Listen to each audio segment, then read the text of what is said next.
Notre Père qui es aux cieux, que ton nom soit sanctifié, que ton règne vienne, que ta volonté soit faite sur la terre comme au ciel.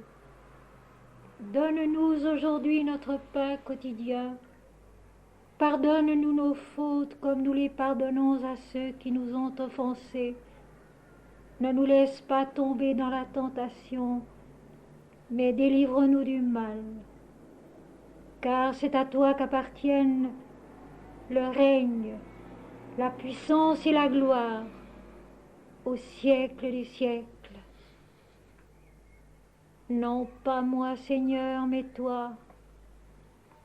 Non pas moi, Seigneur, mais toi. Non pas moi, Seigneur, mais toi. Toi et toi seul. Amen.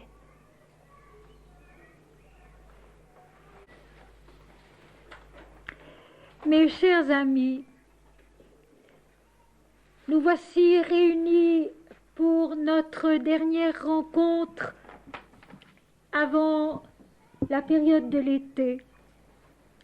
C'est la clôture de 9 mois pendant lesquels nous nous sommes souvent rencontrés, où nous nous sommes penchés ensemble sur bien des textes. Et d'ordinaire, cette ultime rencontre, avant une période de séparation apparente, est une sorte de conclusion. Mais nous avons l'habitude, depuis quelque temps déjà, de faire de cette dernière rencontre un nouveau commencement qui va se développer au cours des mois qui reviendront l'automne prochain à partir d'octobre.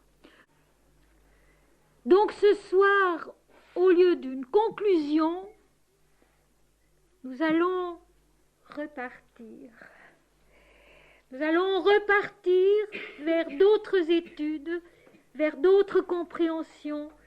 Et je crois que c'est la meilleure façon de vous faire comprendre que ces mois prochains, ces 3 mois prochains, juillet, août et septembre, nous allons continuer à les vivre ensemble. Nous allons continuer à marcher ensemble. Nous allons continuer à être ensemble. Et je dis ceci tout particulièrement pour 2 personnes qui se trouvent parmi nous ce soir et qui viennent de New York, qui n'est pas la porte à côté. Alors je leur souhaite une excellente bienvenue parmi nous ce soir, et à eux aussi je dis, ces mois prochains, nous allons les vivre ensemble, malgré l'apparente séparation. Je vous remercie d'être venus nombreux ce soir, et je voudrais, pour les mois qui viennent, vous laisser une sorte de talisman, 2 poèmes que je vais vous lire et qui sont dans les sentiers de l'âme, 2 poèmes dont nous tâcherons de nous souvenir parce qu'ils nous soutiendront, ils nous aideront et ils nous rappelleront surtout que nous avons beaucoup reçu les uns et les autres et que nous ne sommes jamais seuls. Vous les connaissez, ces poèmes, je les ai lus plusieurs fois au cours des mois passés, mais ce soir je voudrais les relire. Ils sont à la page 18 et à la page 19 des Sentiers de l'âme, pour qu'ils nous accompagnent au cours de ces mois prochains jusqu'à notre première réunion au mois d'octobre. Sentiers de l'âme, page 18 et page 19. Seigneur, Entre mes mains, tu as déposé un trésor. Je le serre et j'éprouve en pleurant ce qu'il est. Mes yeux dans ta lumière voient la vie. Elle s'écoule à l'intérieur de mon regard, dans le fond de mon cœur qui l'aime. Tu es l'amour et tu es la demeure. En toi l'amour est démesuré. Celui qui regarde est celui qui aime et celui qui connaît. À l'intérieur de la vie est le silence. À l'intérieur du silence est la vérité. Et le trésor entre mes mains est l'adoration qui permet la lumière et qui permet le regard. Je vois. Le Seigneur a disparu. La lumière brûle mes yeux. Elle brûle aussi ma poitrine, mon âme. Elle n'est plus qu'un écoulement de la joie dans la paix. Je suis unie au Seigneur et ensemble nous marchons dans l'allégresse. Il est debout derrière moi. Il me soutient et j'accomplis le geste de sa béatitude dans l'immensité. Je suis son regard. Il est ma vision. Ensemble, nous décrivons le mouvement de l'éternité. Tel est le seuil où vibre ce qui est, le seuil où l'aurore contient Dieu.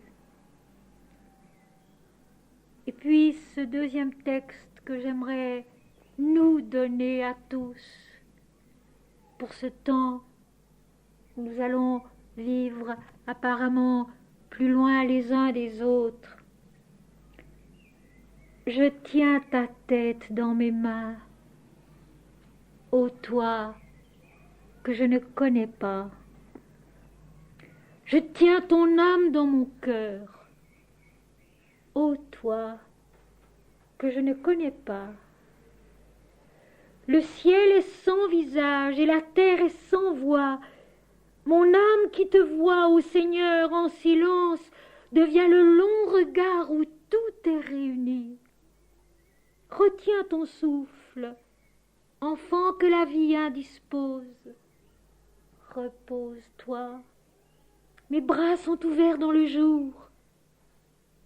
Écoute, dans la voix qui chante avec les âges, il est un tintement émerveillé, si doux.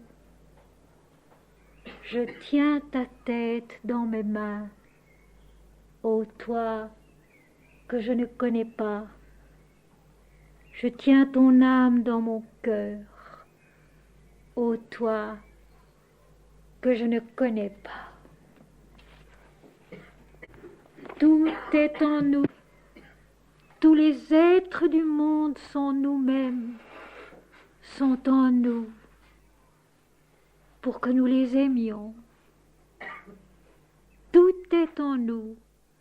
Tous les êtres du monde sont en nous-mêmes, pour que nous les aimions. Et voici une page encore tirée de la préface, de l'introduction de l'exégèse spirituelle de la Bible. Le péché, c'est l'oubli de Dieu. Il n'y en a point d'autre. Le péché, c'est l'oubli de Dieu. Il n'y en a point d'autre. La rédemption, c'est la possibilité retrouvée de contempler Dieu, de voir Dieu en soi-même et dans le devenir concret auquel nous appartenons. La rédemption, c'est la possibilité retrouvée de contempler Dieu, de voir Dieu en soi-même et dans le devenir concret auquel nous appartenons. Le Christ accorde aux hommes la vision de la vérité. Celui qui m'a vu a vu le Père, dit-il. C'est pour cela qu'il est le Rédempteur et qu'il peut dire « Tes péchés te sont pardonnés ». Celui qui voit le Christ en sa réalité divine retrouve le regard pur qui pressent l'absolu, la communion sacrée en laquelle l'homme et Dieu sont un. Seul l'Esprit révèle l'Esprit, l'Esprit qui est en tous et en chacun. La contemplation du divin l'éveille en l'homme et le rend à sa puissance illuminatrice par laquelle la conscience incarnée connaît Dieu. C'est le Christ, c'est donc l'Éternel. Vous vous rappelez le texte d'Ésaïe à Crébérard? Un enfant nous est né, un fils nous est donné. C'est l'Éternel, c'est Dieu le Père. Vous vous rappelez le texte d'Ésaïe? C'est le Christ, c'est donc l'Éternel qui sont un, le Christ et l'Éternel sont un, qui donne la contemplation sanctifiée où la créature le voit dans la lumière de son authenticité. Et cette contemplation est infinie, immortelle. Quiconque y parvient rentre dans la joie de l'éternité. Celui qui se détourne du monde et de soi-même pour se convertir à la vision intérieure de l'âme, au fond de sa perception immatérielle, dans la purification de l'amour, de l'humilité, de la paix, conçoit Dieu, connaît l'Éternel. Il meurt à la prérogative mortelle du moi personnel pour renaître à la béatitude de la connaissance impérissable. Car le Christ, de qui vient la vie, la croissance et la résurrection, est la supraconscience radieuse et infaillible de l'homme et de la création. Qui est Jésus? Jésus est Dieu, l'Éternel, qui est un, dit le livre du Deutéronome, chapitre 6, verset 4. Écoute Israël, l'Éternel ton Dieu est un.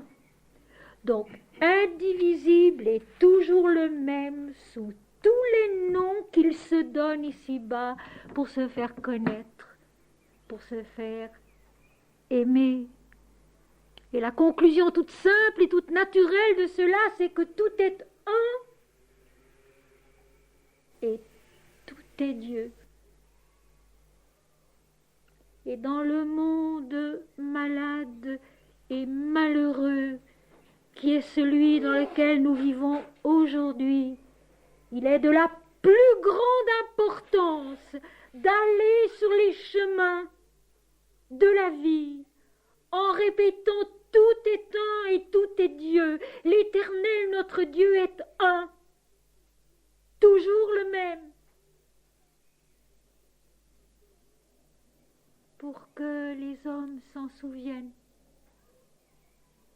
pour que nous ne l'oublions jamais,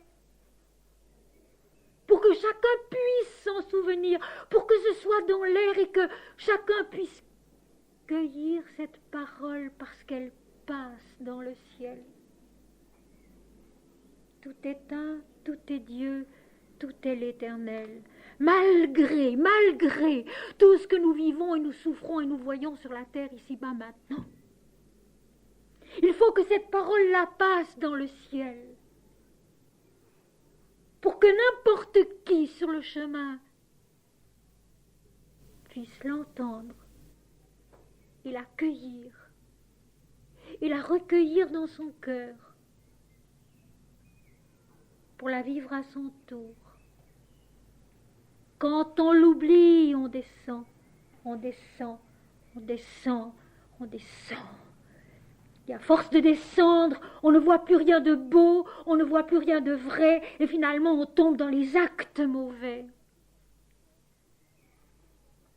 quand on s'en souvient, quand on se le répète tous les jours, un peu ou beaucoup et toujours davantage, tout est un, tout est Dieu, l'Éternel, notre Dieu est un. Et tous les hommes sont fils de Dieu. Alors, peu à peu, un peu plus de lumière s'allume dans les cœurs et on se remet à monter, à monter, à monter, jusqu'à lui, qui est nous-mêmes et qui est tout, à chaque instant, dès avant le commencement et pour toujours. Et ce soir, je vous apporte une petite parabole qui a 3 versets. Une toute petite parabole de Jésus qui a 3 versets. Et puis ensuite, nous viendrons en arrière et nous allons lire un petit passage aussi du premier livre de Samuel. Une parabole que nous n'avions encore jamais lue ensemble. Je vous ai dit que nous allions recommencer. Jésus dit, c'est donc dans l'Évangile selon saint Luc, chapitre 13, versets 6 à 9. C'est tout petit. Jésus dit aussi cette parabole, donc cette image, ce symbole, pour expliquer un fait. Un homme avait un figuier planté dans sa vigne. Il vint pour y chercher du fruit, et il n'en trouva point. Alors il dit au vigneron, voilà 3 ans que je viens chercher du fruit à ce figuier, et je n'en trouve point. Coupe-le. Pourquoi occupe-t-il la terre inutilement? Le vigneron lui répondit, Seigneur, laisse-le encore cette année. Je creuserai tout autour et j'y mettrai du fumier. Peut-être, à l'avenir, donnera-t-il du fruit. Sinon, tu le couperas. Une toute petite parabole. Une merveilleuse histoire. Un homme avait un figuier planté dans sa vigne. Cet homme, ce maître de la vigne, c'est Dieu. La vigne, c'est le monde. Et le figuier, c'est l'individu. C'est une personne particulière. C'est un moi particulier. Et tout à l'heure, nous verrons que le vigneron, c'est Jésus-Christ. Le maître de la vigne, c'est Dieu. Mais ici, dans sa parabole, Jésus dit, un homme avait un figuier planté au milieu de sa vigne. L'homme, donc, ici-bas, a l'autonomie, l'autorité, la plénitude de capacité, l'indépendance qui lui vient de Dieu lui-même. Il a toutes les facultés possibles en lui-même pour être ce maître de la vigne, ce possesseur de la vigne qu'est le monde, qu'est la vie, pour en disposer, mais aussi pour juger du travail qui s'y fait. Et c'est donner à l'homme une grande valeur, sa véritable valeur, cette valeur dont il ne se souvient pas, cette valeur qu'il faut lui rappeler parce qu'il l'oublie constamment et c'est pourquoi il commet tant d'erreurs, parce qu'il oublie ce qu'il est. Cet homme est le maître de la vigne, il représente Dieu ici-bas. Il en a la responsabilité, il en a l'autonomie, il en a les facultés, il faut aussi qu'il en ait la volonté. La volonté divine que nous avons rencontrée dans les hymnes védiques plus d'une fois au cours de l'automne et de l'hiver et du printemps. Cet homme, il est le maître de la vigne, et en tant que maître de la vigne, il représente Dieu. L'homme, dans toute sa valeur, qui est fils de Dieu, et qui doit s'en souvenir, non pas pour s'en enorgueillir, non pas pour s'en flatter, non pas pour dire « moi je suis quelque chose de très important », mais pour être ce que nous sommes vraiment, et pour en assumer aussi tout le devoir, toute la volonté. Le malheur des hommes, mes amis, c'est de ne pas avoir la volonté divine. C'est de ne pas développer en soi la volonté divine, la volonté de dire tous les jours « Mon Seigneur et mon Dieu », non pas moi Seigneur, mais toi, toi et toi seul. C'est ça le malheur des hommes. C'est de ne pas se souvenir de la valeur qu'est l'homme, que possède l'homme. Il est le maître de la vigne. Il est le maître de la vie dans le monde, à condition qu'ici-bas, sur la terre, il se souvienne qu'il est fils de Dieu et qu'il se conduise en conséquence, en répétant notre Père qui est aux cieux, mon Seigneur et mon Dieu, toi et toi seul, non pas moi Seigneur, mais toi. L'homme possède la vie tout entière, tout entière. L'homme porte le monde en soi. Tout est intérieur, tous les peuples sont en nous, tous les êtres sont en nous, pour que nous les aimions, pour que nous les aidions à porter du fruit, comme il va être dit dans la parabole. Et c'est ce fruit qui va être très important.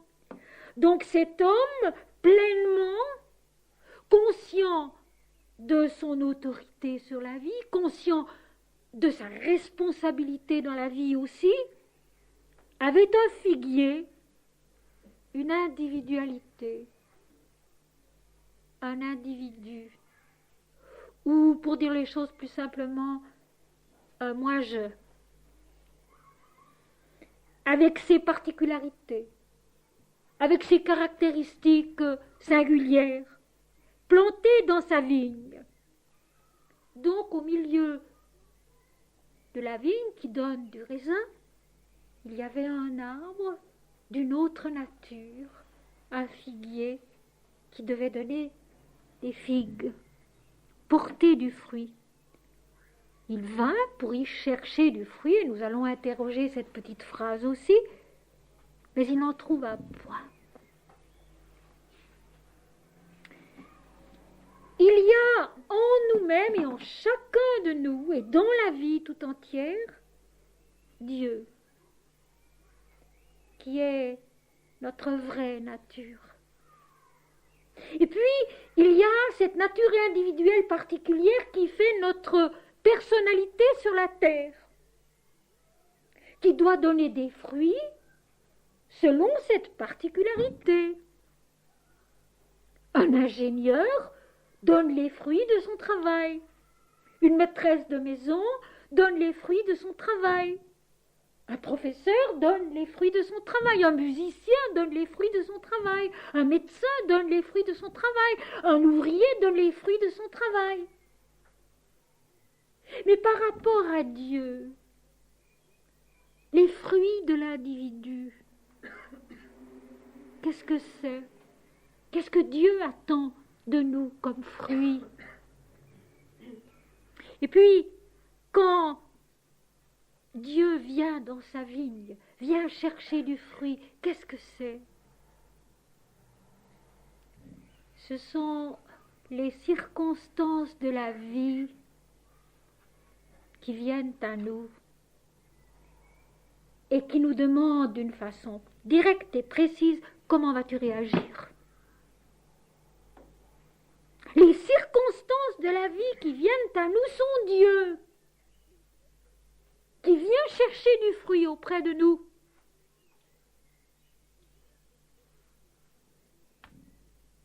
en nous posant une question qui est toute naturelle et toute directe. Comment allons-nous réagir? Et si nous regardons plus haut, et si nous pensons plus haut, si nous nous disons « Dieu vient à moi pour chercher du fruit sur mon arbre ». Dieu vient à moi pour chercher du fruit sur mon arbre. Il m'a permis de vivre pendant toute une année, il m'a nourri, il m'a aidé, il m'a donné la vie, il m'a permis de vivre pendant toute une année, il vient chercher du fruit. Quel est le fruit que Dieu vient chercher sur nous, en venant à nous par les circonstances de la vie? Eh bien, vous le savez déjà. Vous le savez déjà parce que nous le répétons au fond dans tous les sujets. Les fruits que l'Éternel vient chercher auprès de nous, sur nous, qui sommes un arbre particulier dans sa vigne, dans sa vie,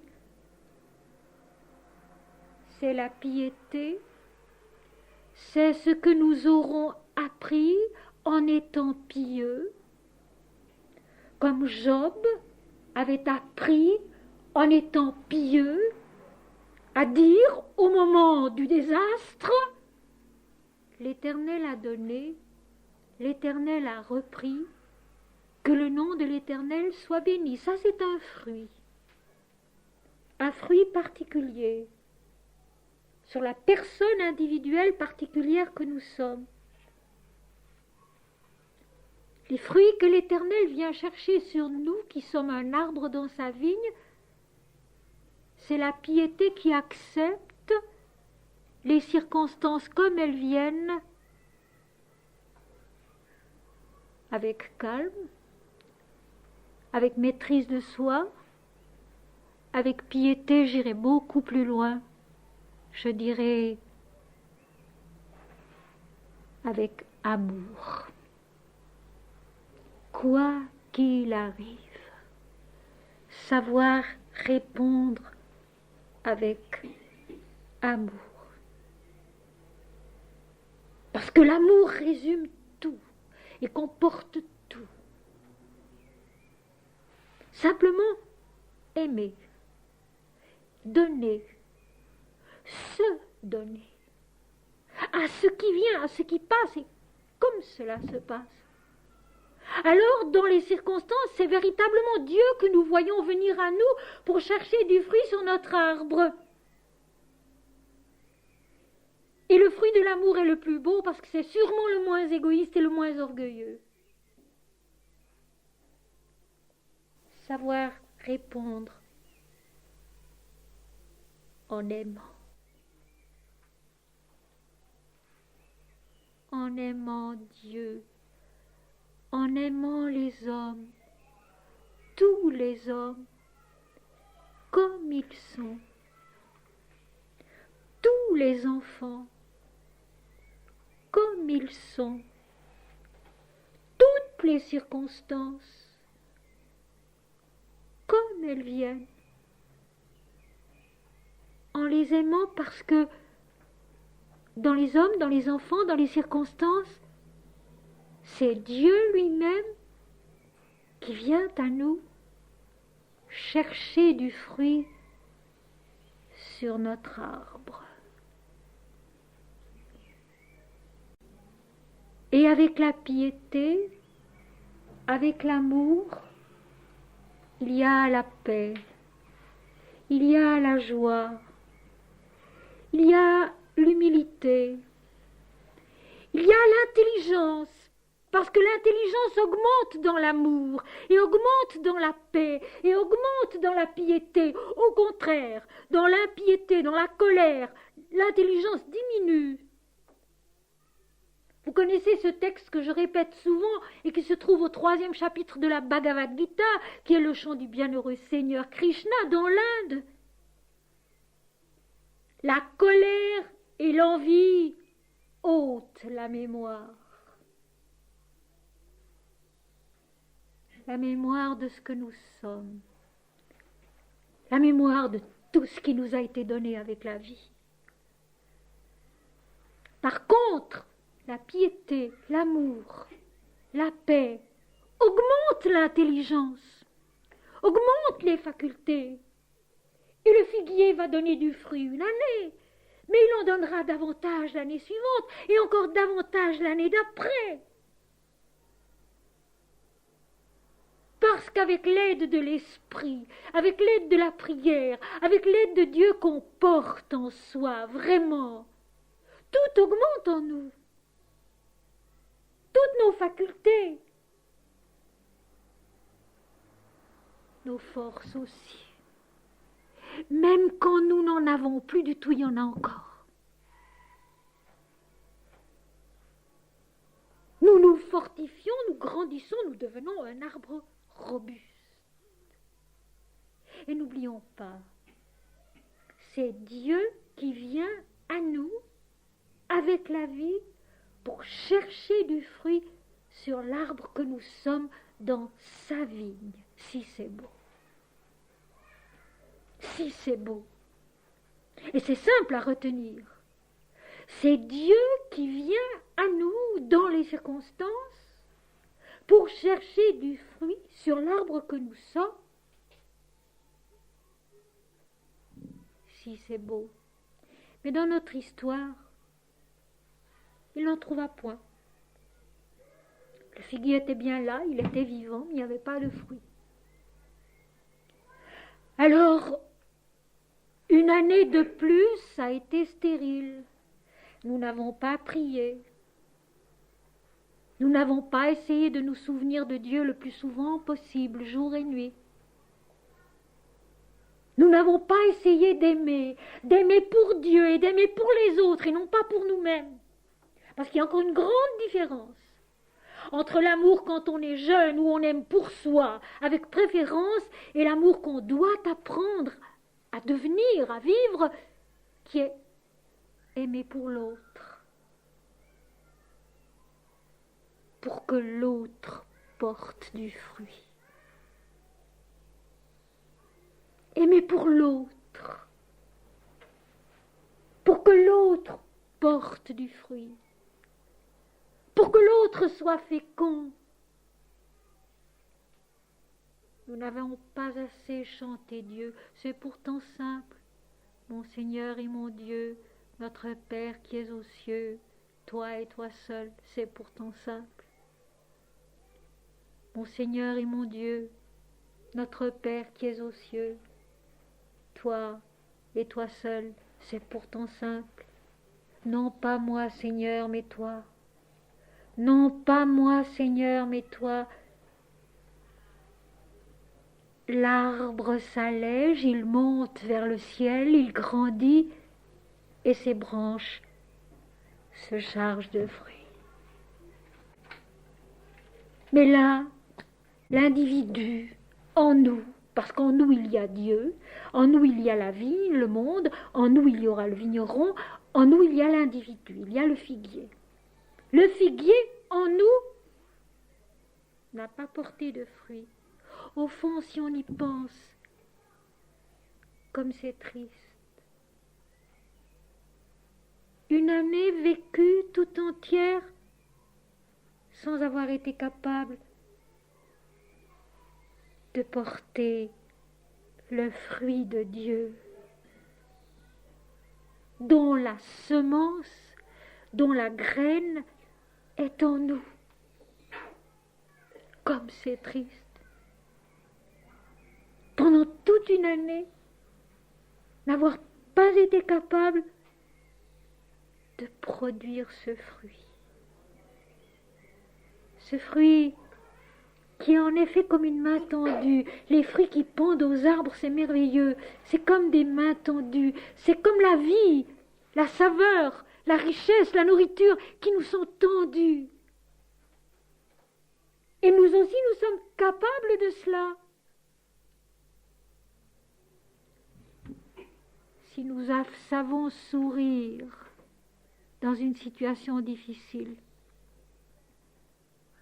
si nous savons apaiser dans un moment douloureux, savons trouver le mot qui encourage dans une circonstance pénible. C'est un fruit de l'arbre qui se donne pas à quelqu'un, mais à la vie tout entière. Mais ici, il n'y trouva pas de fruits. Alors il dit au vigneron, et le vigneron c'est Jésus en nous, c'est-à-dire que c'est Dieu en nous, c'est la présence divine, la présence de l'Éternel en nous, qui est en chacun. Voilà 3 ans que je viens chercher du fruit à ce figuier, et je n'en trouve point. 3 ans. 3 années perdues à n'avoir pas su prier, à n'avoir pas su aimer, à n'avoir pas su offrir ce fruit de la joie et de la bonté sur la terre, dans la vie humaine. C'est long et c'est grave. C'est long et c'est grave. C'est une toute petite parabole, mais elle nous apprend beaucoup de choses. Et pendant ces 3 années, le Seigneur est venu chaque fois.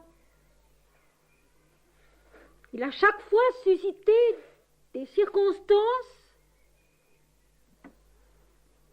où l'individu pouvait se souvenir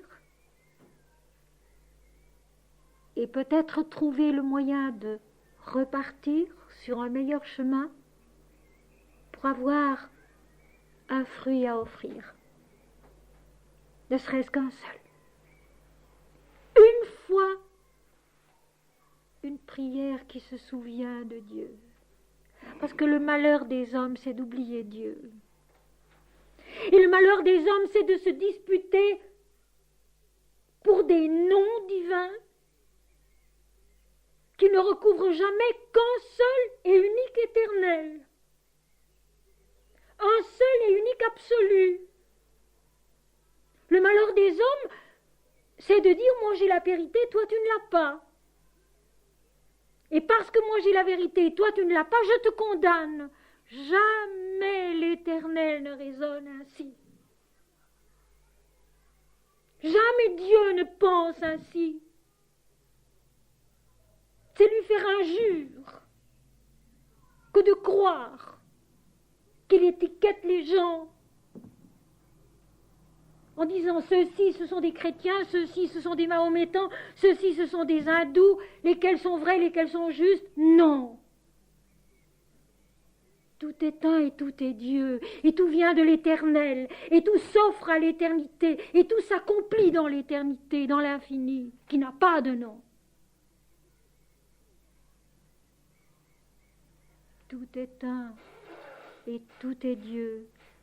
Porter du fruit, c'est savoir aimer d'un amour désintéressé, fort et doux à la fois, qui vient de Dieu et non pas de nos préférences.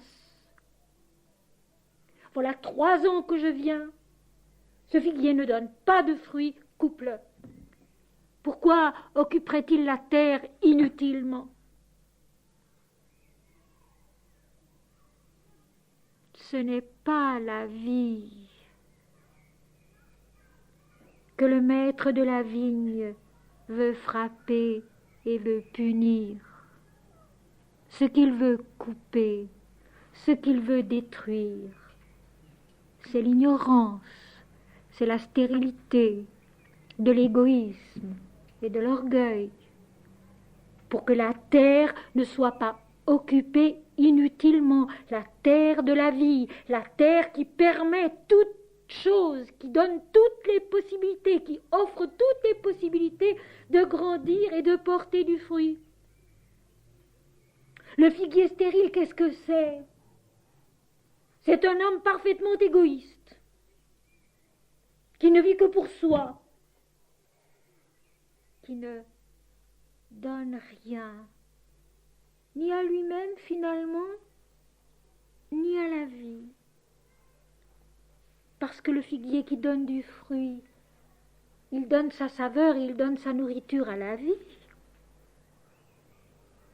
seulement à des individus. Chaque fruit contient des graines qui vont permettre une nouvelle germination, une nouvelle floraison, une nouvelle fécondité.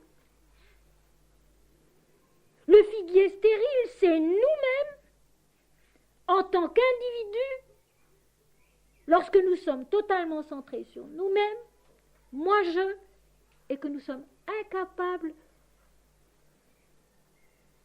de donner le fruit de notre personnalité à la vie pour qu'elle s'en nourrisse. Et puisque la vie est divine, et puisque la vie vient de l'Éternel et va à l'Éternel, dans l'éternité, c'est offrir notre pas à pas, jour après jour, à l'Éternel, à l'infini. Pourquoi occuperait-il la terre inutilement? Uniquement pour soi-même, sans rien produire. Ce que le maître de la vigne veut faire couper, c'est l'égoïsme, c'est l'orgueil, et c'est l'ignorance et l'inintelligence qui en résultent. C'est l'égoïsme, c'est l'orgueil, et c'est l'inintelligence et c'est l'ignorance qui en résultent. La stérilité. Une vie stérile. Or, toute vie, si remplie soit-elle, qui n'est pas capable de donner à d'autres la joie, et par conséquent à soi-même aussi la joie, parce que les deux vont ensemble. Si on est capable de donner la joie aux autres, on la reçoit aussi. Si on n'est pas capable de donner la joie aux autres, on ne la reçoit pas non plus. Occupe la terre inutilement. Voilà pourquoi il est tellement nécessaire et tellement utile de prier tous les jours, de chanter tous les jours « Mon Seigneur et mon Dieu, notre Père qui es aux cieux », pour être capable, dans la journée, de cet effort qui est une naissance à la vie qui s'accomplit dans l'éternité. Être capable tous les jours, pas à pas. Voilà pourquoi je vous dis toujours, je suis avec vous tous les jours et pas à pas, parce que c'est ça qui est important. C'est le pas à pas. Ce n'est pas une fois un bel élan et puis ensuite longtemps rien du tout. C'est pas à pas, tous les jours, tout le temps, toujours recommencer. Pourquoi occuperait-il la terre inutilement, dit le maître de la vigne qui est Dieu? Pourquoi l'individu que nous sommes au-dedans de nous-mêmes ne porte-t-il pas les fruits du Fils de Dieu que nous sommes? Pourquoi l'individu que nous sommes au-dedans de nous-mêmes ne porte-t-il pas les fruits du Fils de Dieu, c'est-à-dire l'amour, l'intelligence véritable, la générosité véritable, la joie et la simplicité? Le vigneron lui répondit: Seigneur, laisse-le encore cette année. Je creuserai tout autour et j'y mettrai du fumier. Le vigneron, c'est Jésus. Le vigneron, c'est le Fils de Dieu en nous, qui est là pour nous instruire, pour nous aider, pour nous soutenir, pour nous éclairer, pour nous montrer le chemin, comme il le dit lui-même: je suis le chemin, la vérité, la vie, celui qui croit en moi vivra quand même il serait mort. Je suis l'Éternel Dieu. Pourquoi avons-nous tant de peine à le comprendre, cela, que Jésus est l'Éternel et personne d'autre? Laisse-le encore. Je suis venu chercher et sauver ce qui était perdu. Je vais creuser tout autour. Jésus, le Fils de Dieu en nous, nous environne de tous les côtés. Il nous soigne, il nous fortifie, il nous apporte l'engrais spirituel, l'engrais divin, pour que nous puissions croître et devenir féconds. Il nous appelle, il nous attend, il nous entoure de sa sollicitude, de sa patience, de son amour.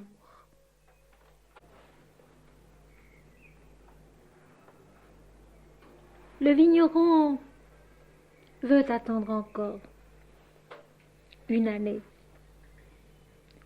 Il sait que dans le figuier, tant qu'il est debout, tout est là pour qu'il produise du fruit. Il sait que l'individu que nous sommes est toujours capable de repartir et de porter du fruit. Par la merveilleuse grâce du pardon, qui est cet allègement de la conscience nous permettant de repartir. Et le Fils de l'homme en nous va creuser tout autour de l'individu que nous sommes, pour donner plus d'aération.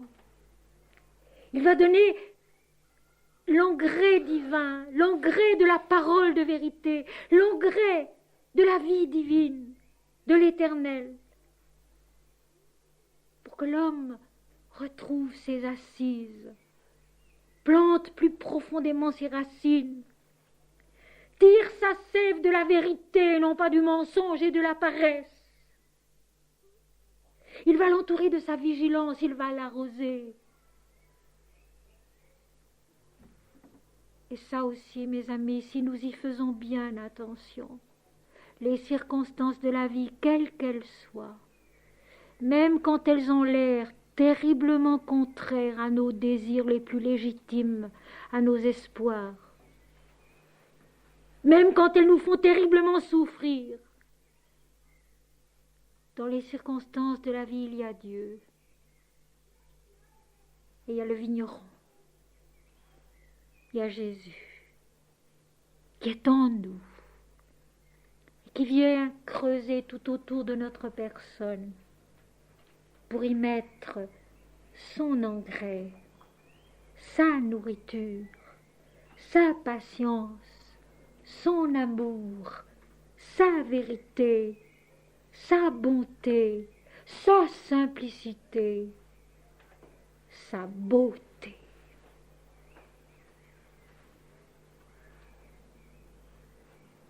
Le figuier, c'est un bel arbre. La terre, c'est quelque chose de beau, qui a un parfum à elle, qui est merveilleux. La beauté de Dieu, c'est une chose qu'on oublie. On parle toujours de la bonté, des vertus, de tout ce que vous voudrez, de la morale, de tout ce que vous voudrez, mais la beauté de Dieu, la beauté de la vie, la beauté de l'individu, du figuier, la merveille qui est un fruit porté à maturité, tout ce qu'il donne, tout ce qu'il apporte, sa saveur, sa richesse, ses vitamines. Je vais creuser tout autour pour que le figuier devienne beau et fécond. Et mes amis, à ce moment-là, les circonstances de la vie, quelles qu'elles soient, n'ont plus beaucoup d'importance. Elles ne sont jamais autre chose qu'une occasion de grandir en Dieu, avec l'aide du vigneron, à l'intérieur de nous-mêmes. Une occasion de grandir en Dieu, avec l'aide du vigneron, au-dedans de nous-mêmes. Et je trouve la fin, le verset 9, tellement émouvante, parce que le vigneron ne dit pas, tu verras, l'année prochaine, il y aura du fruit. Le vigneron dit, Seigneur, laisse-le encore cette année. Ne le coupe pas. Je creuserai tout autour, j'y mettrai du fumier. Je vais bien soigner cet arbre pour que peut-être à l'avenir donnera-t-il du fruit. Peut-être. Et je trouve cela très émouvant. Jésus en nous ne dit pas il portera du fruit. Parce que je l'aurais émondé, je l'aurais soigné, j'aurais donné du fumier, j'aurais creusé tout autour, j'aurais été là. Peut-être. Peut-être, à l'avenir, donnera-t-il du fruit. Souvent, l'occasion nous est donnée. L'occasion est donnée aux hommes. L'occasion est donnée à chacun de nous, souvent, de repartir d'un meilleur pied, comme on dit. Entouré, au sens propre du terme, par la présence de Jésus, du Fils de Dieu en nous, qui nous aide, qui nous nourrit, qui nous apporte l'engrais divin pour nous aider à prospérer et à devenir féconds. Mais c'est seulement peut-être qu'à l'avenir nous donnerons du fruit, parce que cela dépend de quelque chose qui dépend de nous. La volonté de persévérer. La volonté de persévérer. Et mes amis, dans le monde d'aujourd'hui, il faut avoir une volonté de faire et une audace, sans peur, sans fin, pour aller disant Dieu et Dieu seul. Nous sommes tous fils de Dieu. Hommes, frères, ayez confiance en vous-même. Dieu est en vous. Hommes, frères, ayez confiance en vous-même. Dieu est en vous. La parole de Swami Vivekananda au Congrès des religions à la fin du siècle dernier. Déjà alors, cette parole paraissait la délivrance. Jésus l'a dit aussi. Le royaume de Dieu est au-dedans de vous. La voix de l'Éternel en l'homme. Nous avons eu un cours qui était intitulé ainsi, la voix de l'Éternel en l'homme. C'est ça, par la bouche de ses prophètes, par la bouche de Jésus, par la bouche des disciples, par la bouche de l'Apocalypse, à la fin de la Bible, la révélation de Dieu en l'homme. Peut-être, à l'avenir, porterons-nous du fruit, si nous en avons la volonté, tout simplement. Et pas une volonté farouche et sombre, mais une volonté joyeuse, aérée, souple, disponible. Mon Seigneur et mon Dieu, toi et toi seul, non pas moi Seigneur, mais toi. Ce sont des mots qui, à force d'être répétés, deviennent vrais en nous, deviennent vie en nous, deviennent des bons fruits qui tombent de nous. Sinon, tu le couperas. Et ici, bien entendu, vous le savez bien, je ne donne pas du tout à cette parole la signification qu'on donne d'ordinaire. L'homme mourra, tout est fini. Non. L'Éternel reste l'Éternel. Et que veut dire l'Éternel? C'est la perpétuité, c'est l'immortalité, c'est l'infini. Donc, il n'y a pas de fin à notre idée là-dedans. Sinon, tu le couperas, sinon,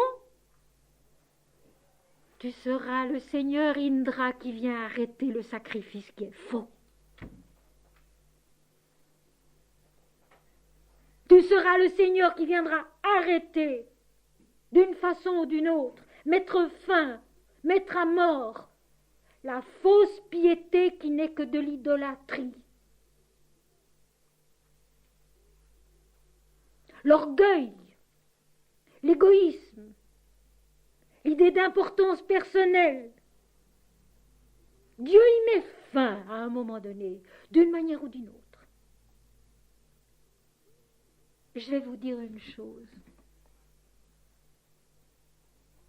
Plus nous avons essayé d'être un figuier fécond, plus nous avons essayé d'être un serviteur fidèle, plus nous avons essayé d'être un disciple obéissant, humble, docile, plus l'Éternel viendra couper en nous ce qui doit l'être.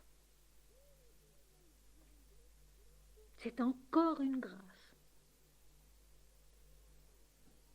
Plus nous sommes fidèles, plus nous sommes persévérants, plus nous nous efforçons d'être un figuier fécond, plus nous nous efforçons d'avoir une piété vraie, plus l'Éternel vient et coupe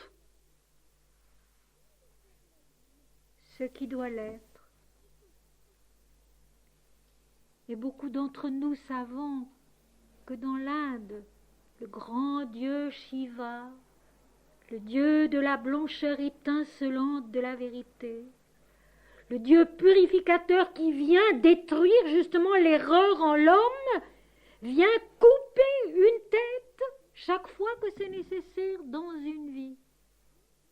Autrement dit, détruire en nous ce qui est faux et stérile pour que la terre puisse produire quelque chose qui est vrai, qui est juste et fécond. C'est encourageant cela. C'est encore une grâce. Quand les épreuves nous viennent, au lieu de nous lamenter et dire « Seigneur, merci », l'Éternel a donné, l'Éternel a repris, que le nom de l'Éternel soit béni. Quoi? Nous accepterions de Dieu le bien et nous n'accepterions pas de lui aussi le mal, parce que le mal, justement, c'est la fin d'une erreur en nous. Quelque chose en nous qui était stérile du point de vue divin et qui devait être coupé. Quelque chose en nous qui était stérile au point de vue divin et qui devait être coupé. Et alors, mes amis, préparant ce texte, je ne sais pas pourquoi, j'ai pensé au jeune Samuel, que l'Éternel appelle au milieu de la nuit. J'ai souvent cité ce texte, mais je n'ai jamais parlé du tout de ce qui précède, de ce qui accompagne, de ce qui suit, et c'est ce qui vous attend l'automne prochain. Et j'ai été émerveillée de découvrir qu'une fois de plus, c'est toujours la même histoire, c'est toujours la même erreur, et c'est toujours la même façon qu'a l'Éternel de venir au secours de l'humanité pour la corriger et lui permettre de repartir.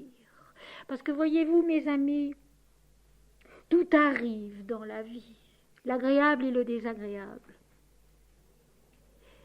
Mais la vie est si belle et si bien faite qu'avec l'aide de Dieu, il est toujours possible de repartir. Parce que justement, l'Éternel coupe ce qui était faux pour permettre à ce qui est vrai de se remettre à grandir. Et alors, il y a ces paroles assez extraordinaires avant l'appel de l'Éternel pendant la nuit au jeune Samuel. L'Éternel dit au prophète Élie de l'époque, pas Élie dont nous avons déjà parlé, mais Élie, E-L-I. Pourquoi foulez-vous aux pieds mes sacrifices et mes offrandes que j'ai ordonné de faire dans ma demeure? Donc, toujours cette offrande de la vie à l'Éternel, à l'éternité. Écoutez bien. Et d'où vient que tu honores tes fils plus que moi? Et d'où vient que tu honores tes fils plus que moi, afin de vous engraisser des prémices de toutes les offrandes d'Israël à mon peuple? C'est donc toujours la même histoire. L'adoration de l'Éternel, la piété qui se change en idolâtrie et devient une offrande au service de l'ego, du moi individuel, et du figuier qui par conséquent devient stérile. C'est donc toujours la même chose, et je relis parce que c'est extraordinairement concis et important. Pourquoi foulez-vous aux pieds mes sacrifices et mes offrandes? Donc pourquoi profanez-vous les sacrifices et les offrandes qui doivent être faits à Dieu, pour Dieu et non pas pour les hommes? Et d'où vient que tu honores tes fils plus que moi? Je trouve cette phrase fabuleuse. Ça serait à inscrire en frontispice des églises. D'où vient que tu honores tes fils plus que moi? Afin de vous engraisser des prémices de toutes les offrandes d'Israël, mon peuple. Israël, mon peuple. Le peuple aimé de Dieu, le peuple élu de Dieu, qui est en nous et que nous sommes tous. Israël est en nous. Le peuple élu de Dieu est en nous. C'est nous-mêmes. C'est le plan de notre conscience qui est instruite par l'Éternel, par la bouche des prophètes, de ceux qui parlent au nom de l'Éternel et non pas qui annoncent l'avenir. Le prophète, prophémie en grec, veut dire celui qui parle au nom de Dieu. Et les prophètes de l'Éternel sont ces serviteurs de l'Éternel qui ont parlé au peuple d'Israël pour l'instruire au nom de l'Éternel. Et Israël, c'est nous tous. Israël est en nous-mêmes. Israël, c'est nous. Israël, c'est le plan de conscience qui est instruit par l'Éternel Dieu. Et ce plan de conscience, il est en chacun de nous. Il attend. Et comme dans mon histoire de ce soir, l'Éternel l'appelle. Le jeune Samuel était au service de l'Éternel, devant Élie, donc E-L-I. La parole de l'Éternel était rare en ce temps-là. Les visions n'étaient pas fréquentes. De tout ça, ce soir, je ne parlerai pas, ce sera pour l'automne prochain. En ce même temps, Élie, qui commençait à avoir les yeux troubles, ça aussi. Dans la Bible, quand quelqu'un fait fausse route, il devient aveugle. Ça aussi. Élie, dont les yeux commençaient à être troubles. Il ne voyait plus bien ce qui était juste et vrai selon l'Éternel et ce qui était faux devant l'Éternel. Il honorait ses fils, sa postérité, son moins jeune, plus que l'Éternel. Faute que nous commettons tous tellement facilement, parce que tous ces personnages y sont en nous. Toutes ces erreurs commises, elles sont en nous. Toutes ces grâces reçues, elles sont en nous. Samuel était donc au service de l'Éternel. Élie, qui commençait à avoir les yeux troubles et ne pouvait plus voir, était couché à sa place. Et Samuel est couché à sa place. Je trouve ça aussi extraordinaire. Chacun à sa place. Chacun dans le rôle et le service qui est le sien. Chacune de nos facultés dans le rôle et le service qui est le sien. Et pas tout mélanger, et moi je veux être ici, je veux être là, je veux avoir la prépondérance, etc., etc. Non, chacun à sa place. Dans le temple de Dieu. Et ce temple de l'Éternel, c'est nous-mêmes. Et Élie qui commence à ne plus voir clair, qui se trompe, qui n'est plus dans la vérité, c'est le vieux prophète qui a parlé au nom de l'Éternel, qui sert encore l'Éternel, mais qui ne voit plus bien juste ce qui est vrai, ce qui est faux. La lampe de Dieu n'était pas encore éteinte, et Samuel était couché dans le temple de l'Éternel où était l'arche de Dieu, l'arche de l'alliance, la révélation que l'homme et Dieu sont un. La révélation du mont Sinaï, de la montagne incandescente, au prophète, au grand prophète Moïse, qui a été là-haut pendant 40 jours et 40 nuits dans la présence de l'Éternel et qui a reçu l'alliance de l'Éternel avec son peuple, la révélation que l'Éternel et l'homme sont un. Jésus plus tard le dira aussi, moi et le Père, nous sommes un, et notre destinée à tous, c'est de pouvoir dire avec vérité un jour, moi et le Père, nous sommes un, l'Éternel et moi, son peuple, nous sommes un. L'arche de l'alliance. Dans le temple, il y a tout cela. Il y a le vieux prophète aveugle. Il y a le jeune Samuel qui sert dans le temple de l'Éternel. Et il y a l'arche de Dieu. L'alliance de l'Éternel avec son humanité, avec sa création. Alors l'Éternel appela Samuel et il répondit, me voici. Et il court vers le prophète Élie et lui dit, me voici car tu m'as appelé. Et le prophète lui dit, non, je ne t'ai pas appelé, retourne te coucher. L'Éternel appelle du fond de nous, dans le temple de l'Éternel que nous sommes. Et où se trouve l'arche de Dieu qui est la révélation de l'unité entre Dieu, l'Éternel et l'homme. Et un appel nous atteint. Et nous répondons d'abord à l'apparence. Mais quand même, Samuel répond tout de suite, me voici, car tu m'as appelé.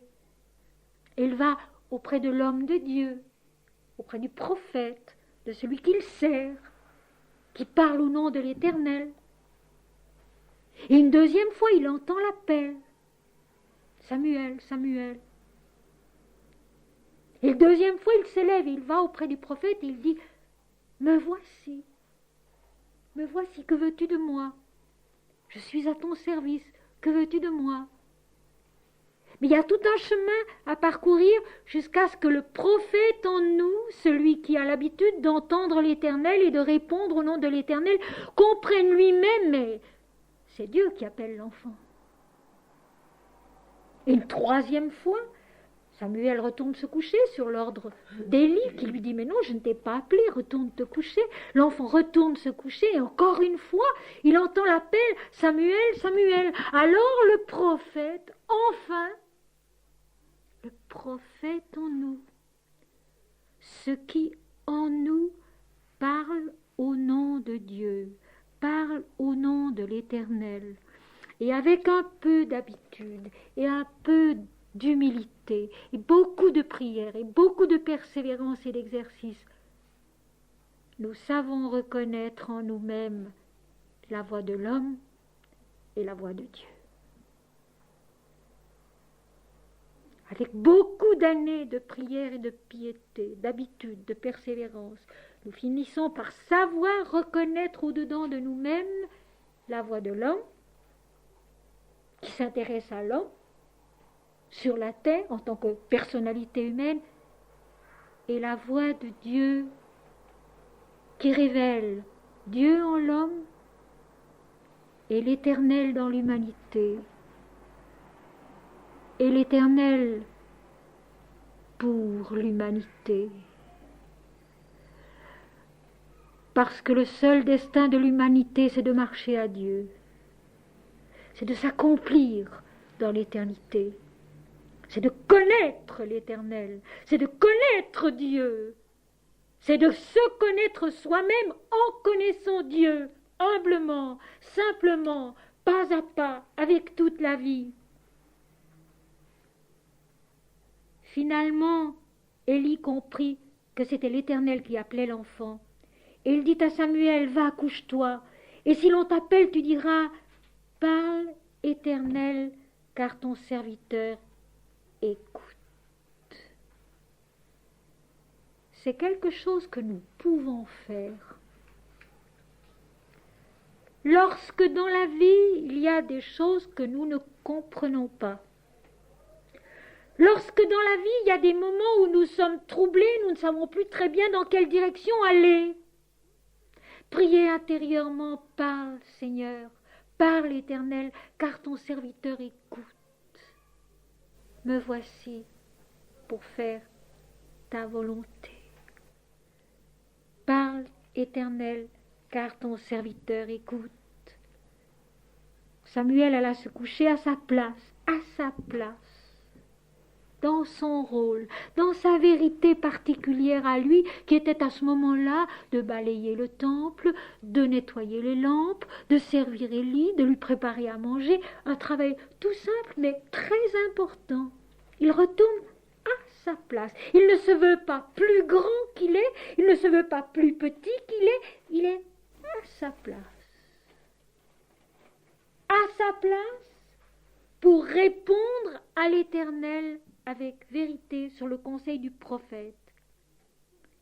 L'Éternel vint et se présenta, et il appela comme les autres fois Samuel, Samuel. Et Samuel répondit, parle, car ton serviteur écoute. Exactement comme le maître de la vigne vint auprès de son figuier pour y cueillir des fruits.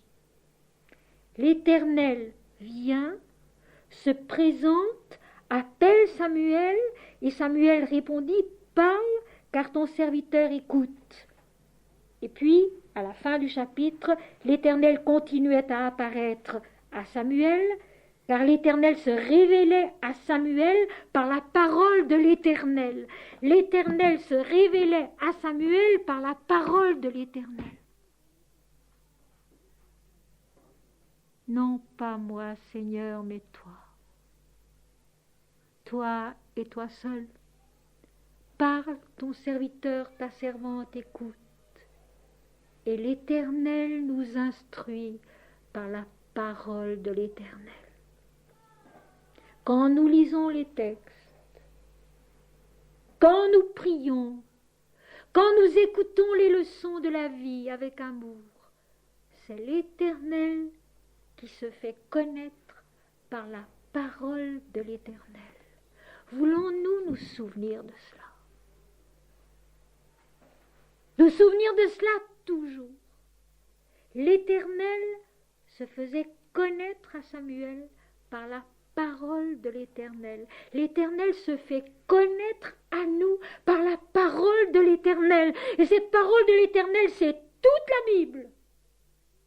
Ce sont les Védas, ce sont les Upanishads, c'est le Mahabharata, c'est la Bhagavad Gita, ce sont tous les textes sacrés authentiques qui ont été vécus en vérité et avec amour, qui ont été donnés par l'Éternel en vérité et avec amour, et qui ont été reçus par des hommes en vérité et avec amour. L'Éternel se faisait connaître par la parole de l'Éternel. Et la parole de l'Éternel, eh bien, mes amis, c'est l'habitude de chanter Dieu. C'est l'habitude de lire à l'occasion la Bible ou un livre valable concernant la vie spirituelle. Quand on est sincère dans sa recherche, on reconnaît tout de suite ce qui est faux du vrai. Et on laisse tomber tous les livres, il y en a beaucoup actuellement, qui n'ont rien à nous donner, au contraire, qui ne sont que des erreurs. La parole de l'Éternel nous guide. Parle, Éternel, car ton serviteur, ta servante, t'écoute. La parole de l'Éternel nous guide. Si nous sommes simples, si nous sommes humbles, si nous sommes sincères, si nous sommes aimants, si nous prenons l'habitude de chanter Dieu tous les matins, tous les soirs, notre Père qui es aux cieux, que ton nom soit sanctifié, que ton règne vienne, que ta volonté soit faite sur la terre comme au ciel. Si nous nous répétons 100 fois par jour. Non pas moi, Seigneur, mais toi, toi et toi seul. Ainsi était le commencement, au commencement Dieu, ainsi est la fin, voici je viens, l'Éternel vint, Dieu vient vers le figuier, et à la fin la promesse est toujours là, je viens bientôt. Dieu en nous qui attend le moment de venir à nous, de se présenter, comme dit le texte, et de se faire connaître à nous par la parole de l'Éternel. Voilà mon dernier mot avant le temps des vacances. Nous allons maintenant peut-être aérer comme il faut un moment, et puis nous passerons à la méditation. Je pense qu'on mettra un peu de musique au début de la méditation.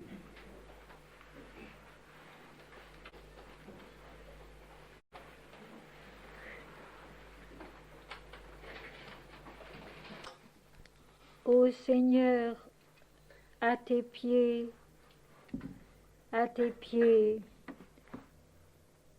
une chose,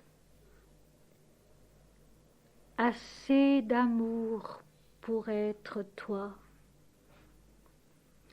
assez de joie pour être toi,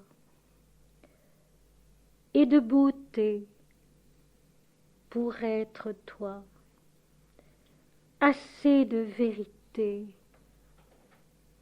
pour être toi. Je te vois, je t'écoute, comme un serment dans mon silence, comme un essaim d'amour s'abattant sur mon front. Et tes paroles sont le nectar de ma foi. Le seuil du porche est en prière, et j'y verse les eaux bues à ta source, avec le vase de ma peine. Et j'y verse les eaux toutes bues à ta source, comme une offrande à tes pieds d'or. Il n'y a qu'un chant sous le porche, un seul hymne sacré offert à ta grandeur. Et je voudrais être plus pur, car le tumulte de ma voix assourdit mes oreilles. Tu m'as donné d'ouïr pour que je m'attarde à ton chant, et le chant de mon cœur m'inquiète bien plus. J'irai m'asseoir encore au bord clair de ta source, et quand parlera le silence avec ma voix, je saurai que ma lèvre n'a remué que de ta bouche, et que c'est toi seul qui parlais. J'irai m'asseoir encore au bord clair de ta source, et quand parlera le silence avec ma voix, je saurai que ma lèvre n'a remué que de ta bouche, et que c'est toi seul qui parlais. L'Éternel se faisait connaître par la parole de l'Éternel. Ô Seigneur, à tes pieds, une chose, assez d'amour pour être toi,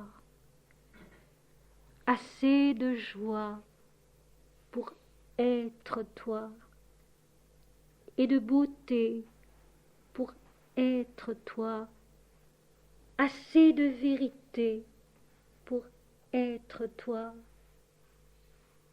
Je te vois, je t'écoute, comme un serment dans mon silence, comme un essaim d'amour s'abattant sur mon front.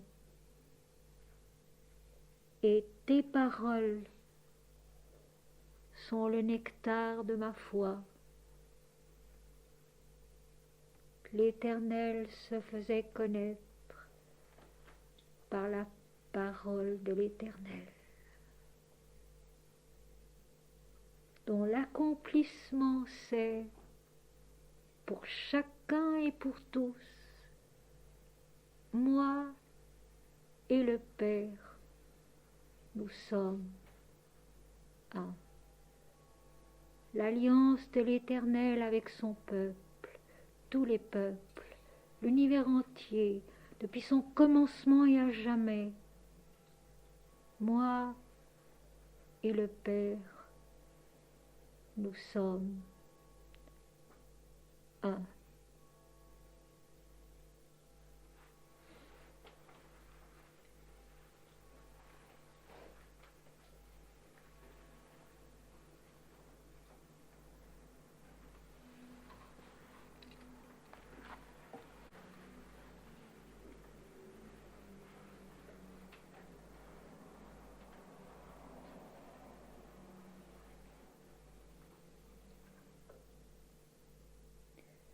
Voici mes mains, Seigneur, elles sont ton ouvrage. Voici mes pas, Seigneur, ils sont ton chemin. Voici mes pensées, Seigneur, elles sont ton intelligence. Voici mon cœur, Seigneur, il est ton amour. Voici mon âme, Seigneur, elle est ta joie. Tout est intérieur. Le monde est ta démarche dans l'éternité.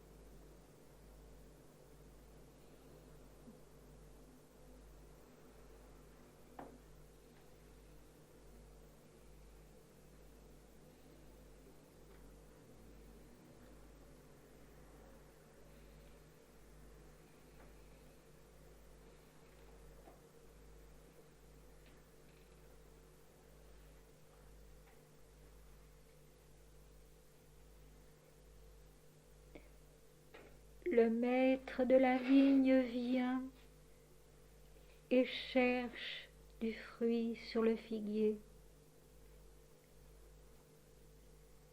L'Éternel vient et se présente pour se faire connaître par la parole de l'Éternel.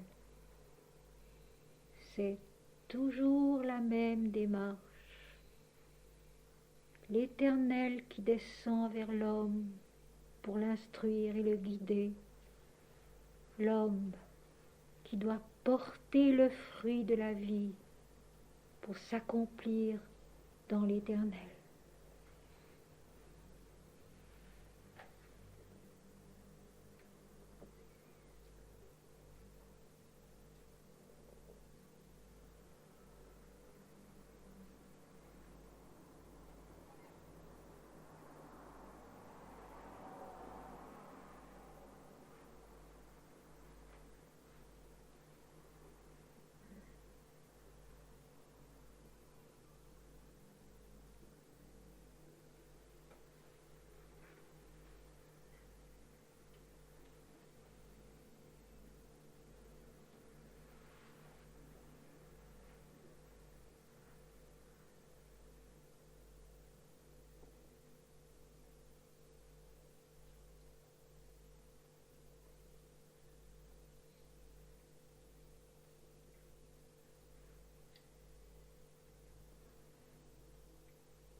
Aimer Dieu pour Dieu,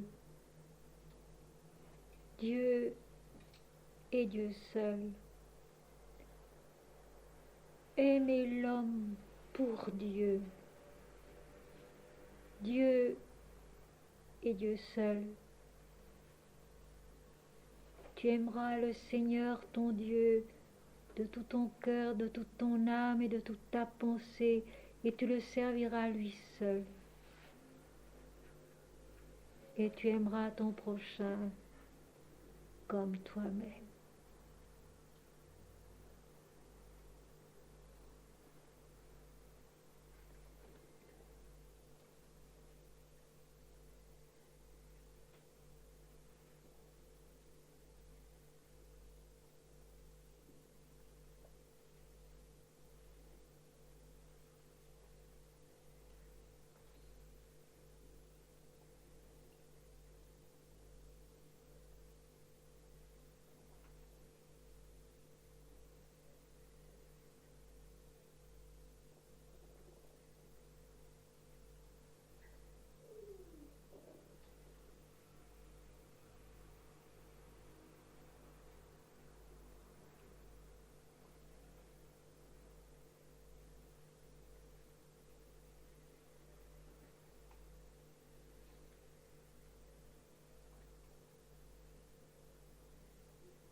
Heureux les mendiants de l'esprit, car le royaume des cieux est à eux.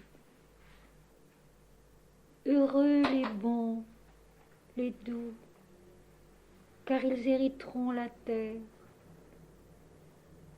Heureux les affligés, car ils seront consolés. Heureux les miséricordieux, car ils obtiendront miséricorde.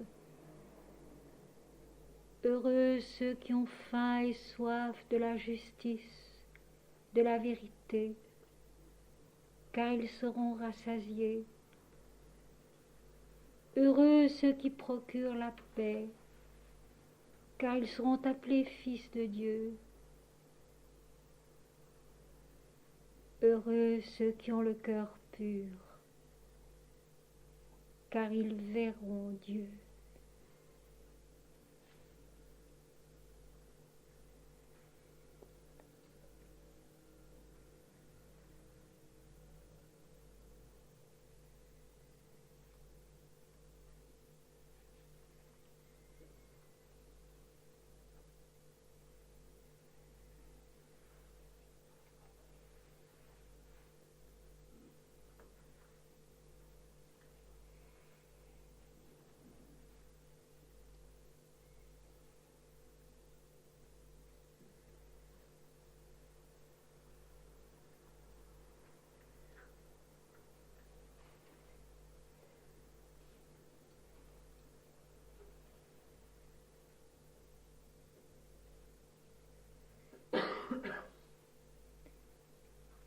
Je vous donne ma paix. Je vous laisse ma paix. Je ne la donne pas comme le monde la donne. Je vous donne ma paix. Je vous laisse ma paix. Je ne la donne pas comme les hommes la donnent. Demeurez dans mon amour. C'est à ceci que tous connaîtront que vous êtes mes disciples, parce que vous vous aimerez les uns les autres, comme je vous ai aimé.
Éternel notre Seigneur, que ton nom est magnifique sur toute la terre. Éternel notre Seigneur, que ton nom est magnifique sur toute la terre.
Pas à pas,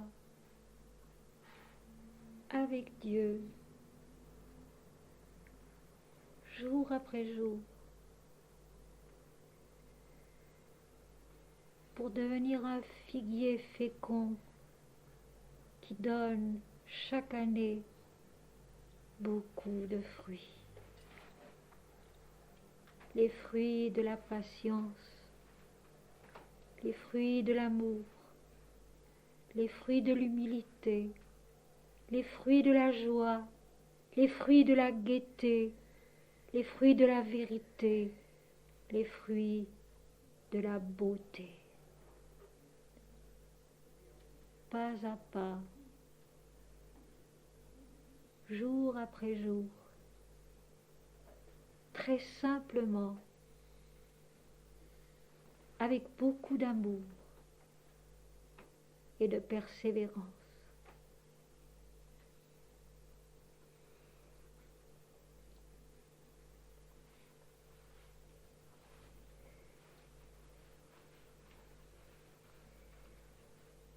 Notre Père qui es aux cieux, que ton nom soit sanctifié, que ton règne vienne, que ta volonté soit faite sur la terre comme au ciel.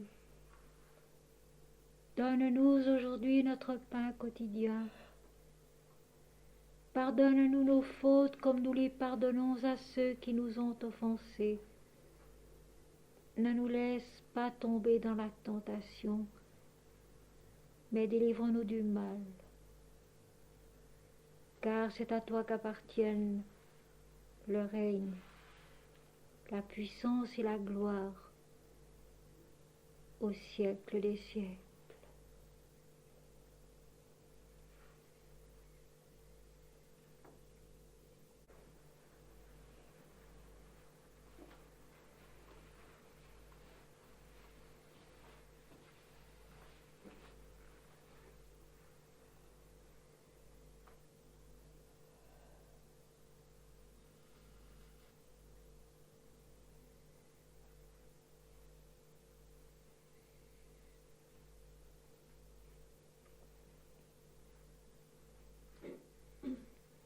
Le vigneron répondit, « Laisse-le encore une année.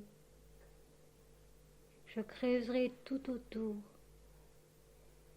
et j'y mettrai du fumier, l'engrais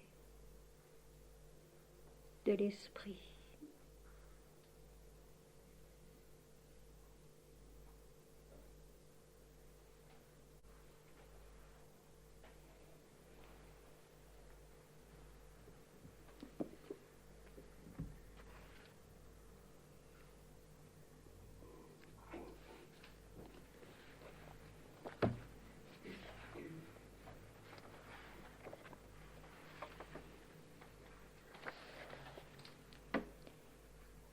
Il n'y a plus de jour, il n'y a plus de nuit, il n'y a plus que ta beauté, ô Seigneur. Il n'y a plus de forme, il n'y a plus de nom, il n'y a plus que ta présence, ô Seigneur. Il n'y a plus de voix, il n'y a plus de chant, il n'y a plus que ta parole, ô Seigneur. Il n'y a plus d'extase, il n'y a plus de peine, il n'y a plus que ton amour, ô Seigneur. La douleur et la mort sont un aspect de ta joie, ô Seigneur. Et je suis le roseau dans lequel tu souffles, Seigneur. L'univers est le vase, et tu es l'infini qui s'écoule en lui. Tout est vie, tout est connaissance, tout est béatitude, et tu es l'Éternel, Seigneur, cela qui est.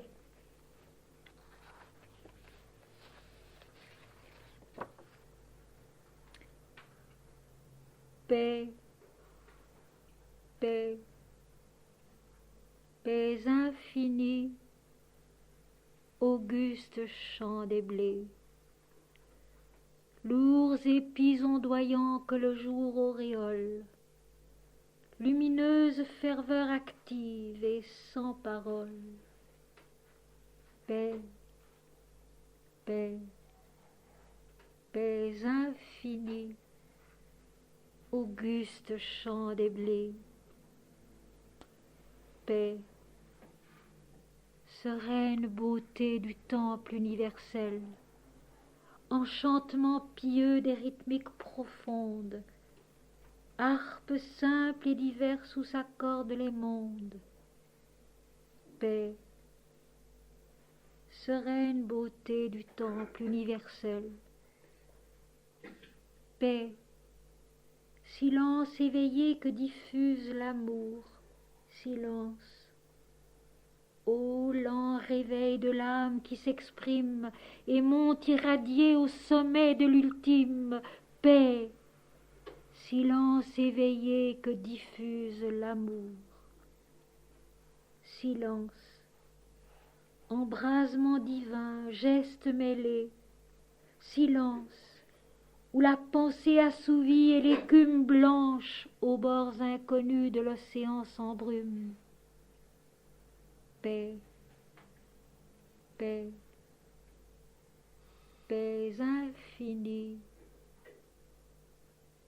auguste chant des blés.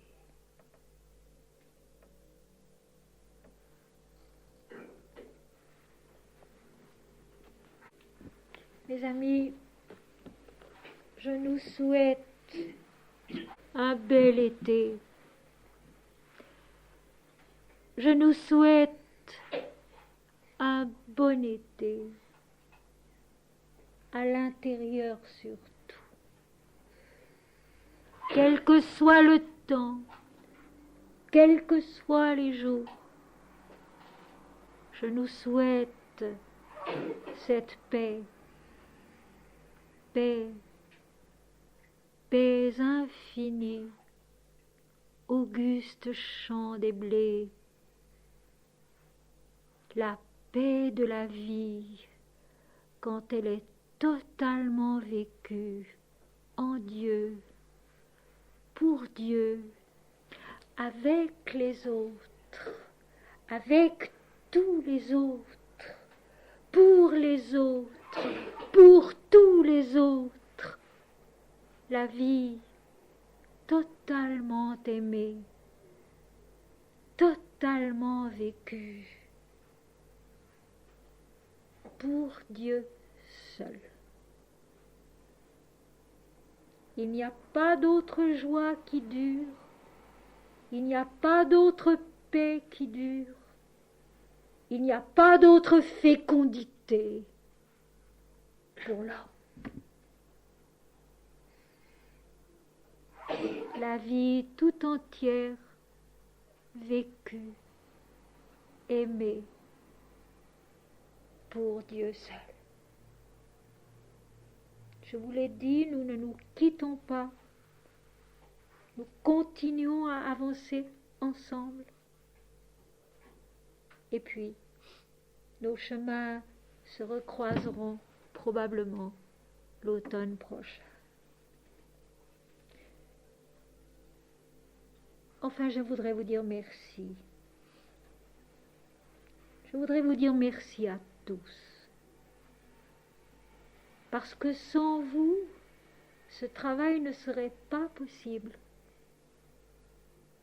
Parce que sans vous, cet enseignement ne serait pas possible. Parce que sans vous, qui êtes fidèles depuis tant d'années, tout cet amour, toute cette joie, toute cette paix ne serait pas possible. Alors, béni soit Dieu, gloire à Dieu, reconnaissance à Dieu, et reconnaissance aussi à tous les cœurs qui le reçoivent et qui l'acceptent pour leur maître, qui se fait connaître à eux par sa parole de vérité et par son nom de vérité aussi. Éternel notre Seigneur, que ton nom est magnifique sur toute la terre. notre Père qui es aux cieux, Dieu et Dieu seul.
Dieu est cela qu'on trouve au fond de soi, quand tout le reste a été dépassé.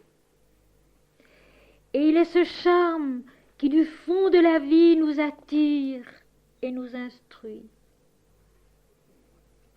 Il n'y a qu'une question qui remplisse tout l'univers et qu'une seule réponse. Qui suis-je? Je suis Dieu. L'instant court. L'éternité l'arrête et lui dit « Tu es moi ». Le regard de l'homme s'ouvre à la vérité pour se reconnaître en elle.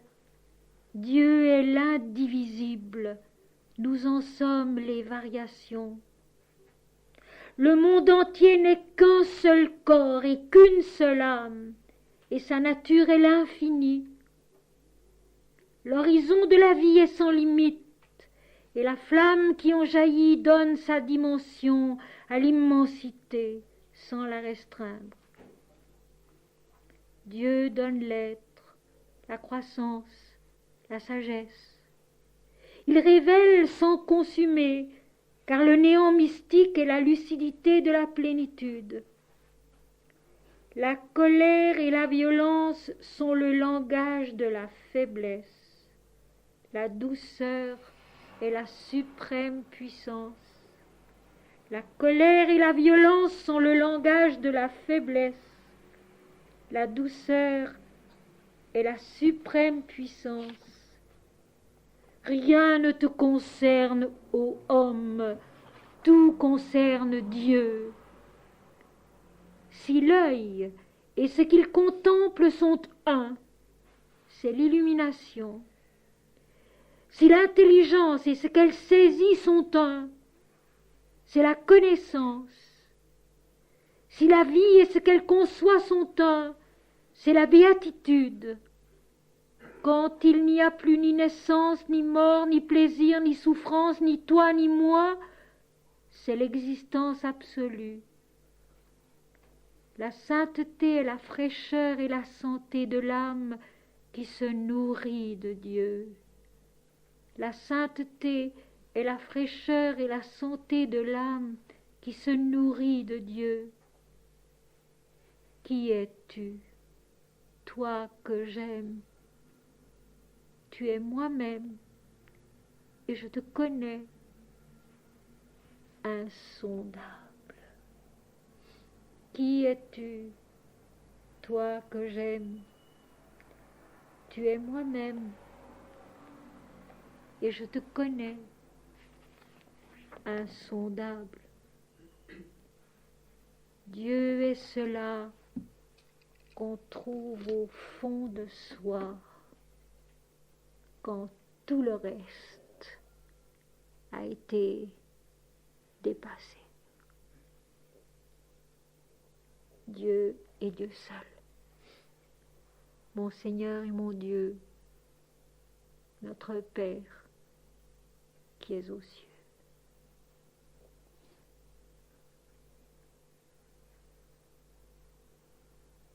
Je nous souhaite très simplement à tous d'avoir la volonté chaque jour de nous en souvenir. Ce souvenir de Dieu dont les hindous disent qu'il doit être en nous comme un filet d'huile qui coule d'un vase dans un autre, ininterrompu. Mon Seigneur et mon Dieu, toi et toi seul. Et tant de choses tombent de nous, et tant de fardeaux deviennent légers, et tant de problèmes trouvent leur solution tout simplement parce qu'on les voit autrement. Dieu et Dieu seul, Éternel notre Seigneur, que ton nom est magnifique sur toute la terre. Et c'est vrai, il suffit d'en faire l'expérience.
Mes amis, je nous souhaite à tous un bon retour, un très beau dimanche.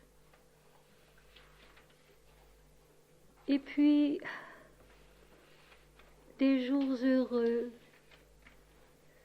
comme un figuier qui pousse et qui fait ses fruits.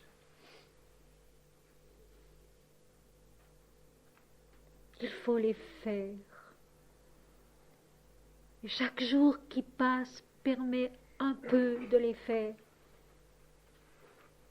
pour qu'ils deviennent très beaux et succulents.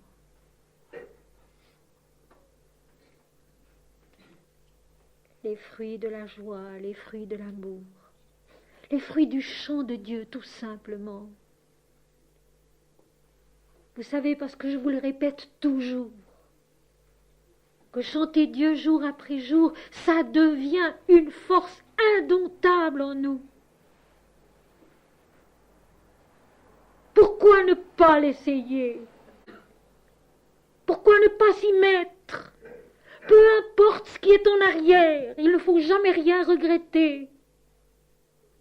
Peu importe ce qui est en avant, tout appartient à l'Éternel. Aujourd'hui, maintenant, ici, c'est l'éternité. Tout est un et tout est Dieu et tout est là. Dieu est là. Et Dieu est le seul qu'il vaille la peine de suivre. Dieu est là en nous, avec nous. Et Dieu est le seul qu'il vaille la peine de suivre. Alors, que ce soit l'été, l'automne, le printemps, l'hiver, suivons-le. Tous ensemble et chacun en particulier.